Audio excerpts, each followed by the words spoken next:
माँ, तुम भी ना या क्या पिताजी की 84-12 हज़ार रुपये की पेंशन के लिए इतना माथापच्ची कर रही हो?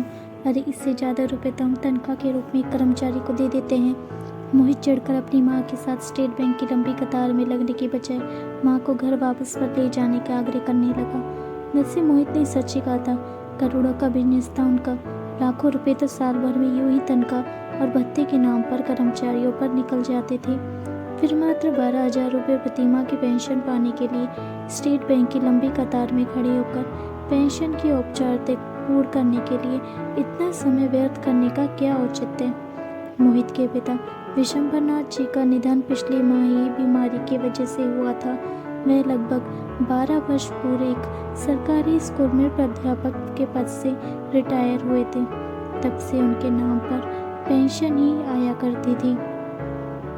विशंभरनाथ जी मृत्यु के उपरांत आधी पेंशन उनकी पत्नी सरला जी को मिलने का शासकीय योजना के अनुसार प्रावधान था, जिनके लिए सरला आज स्टेट बैंक में अपने बेटे मोहित के साथ जाकर पेंशन की औपचारिकता पूर्ण करने आई हुई थी।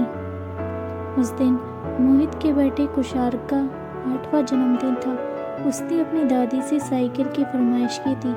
सरला के खुद के बैंक अकाउंट में पैसे नाम मात्र के ही बचे थे। उनकी पेंशन अभी शुरू नहीं हुई थी, इसलिए उन्होंने मोहित से 10,000 रुपये मांगे।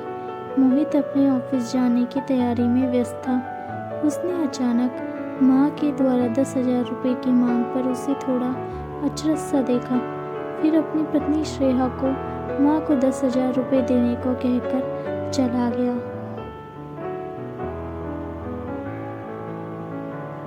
श्रेया ने 1-2 बार मांगने पर अपनी सास को 10,000 रुपये देते हुए कहा, पता नहीं आजकल बहुत मंदी चल रही है, थोड़ा हाथ संभाल कर खर्च करना।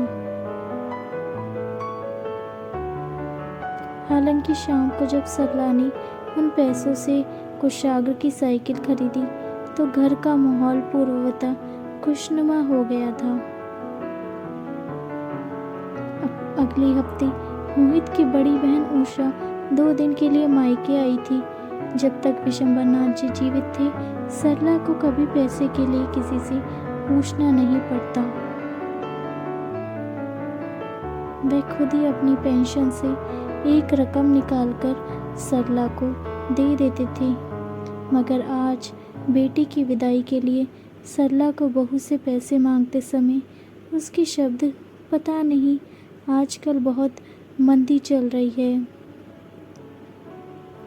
थोड़ा हाथ संभल कर खर्च करना याद आ गए। सरला बहुत दुखी मन से बेटी को बिना कुछ दिए ही विदा करने लगी। तब बहू ने खुद आकर सरला के हाथ में 2,000 रुपये पकड़ाकर कहा, बेटी को खाली हाथ मायके से विदा करेंगी क्या? सरला ने महसूस कर लिया था कि बहू की बात में अपनापन कम, उलाहना ज़्यादा है। ऐसा नहीं था कि सरला के जीवन में पैसे का अभाव हो गया हो। उसके इलाज के लिए, दवा के लिए, मोबाइल रिचार्ज करना, छोटी मोटी ज़रूरत के लिए तो मोहित बिना कुछ कहे ही पैसे लाकर दे देता। परंतु इसके इतर सरला को जो भी खर्चा करना होता, जैसे किसी मंदिर में दान करना, नौकरों को उनकी ज़रूरत या त्योहार पर पैसा देना या अपने रिश्तेदारों के आने पर उपहार देना जैसी छोटी मोटी ज़रूरतों के लिए उसे मोहित या बहू से पैसा मांगना सरला के स्वाभिमान को चोट करता था। अभी 2 दिन पहले सरला की छोटी बहन वर्षा उसके घर पर आई हुई थी।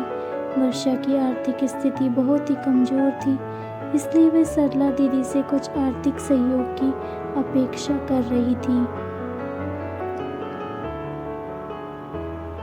मगर जब उसने खुद सरला को छोटे छोटे खर्चों के लिए बहू की तरफ मुँह ताकते देखा तो उसने अपनी बहन से कुछ भी ना कहा।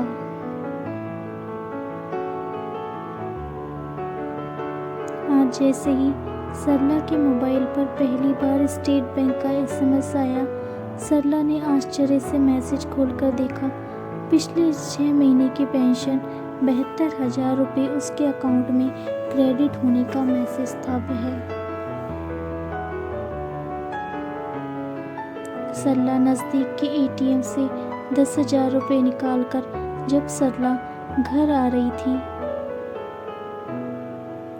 अपने ही बेटे की करोड़ों की संपत्ति से ज़्यादा वजन आज सरला को अपने पति की पेंशन से निकाले 10,000 रुपयों में लग रहा था। सरला का आत्मविश्वास और कदमों की चाल ही बता रही थी कि पेंशन को सम्मान निधि क्यों कहते हैं।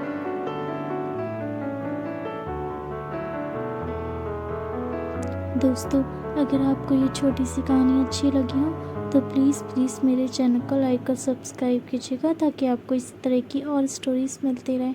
And thank you so much for watching. Thank you once again. Keep watching, keep subscribe, keep follow.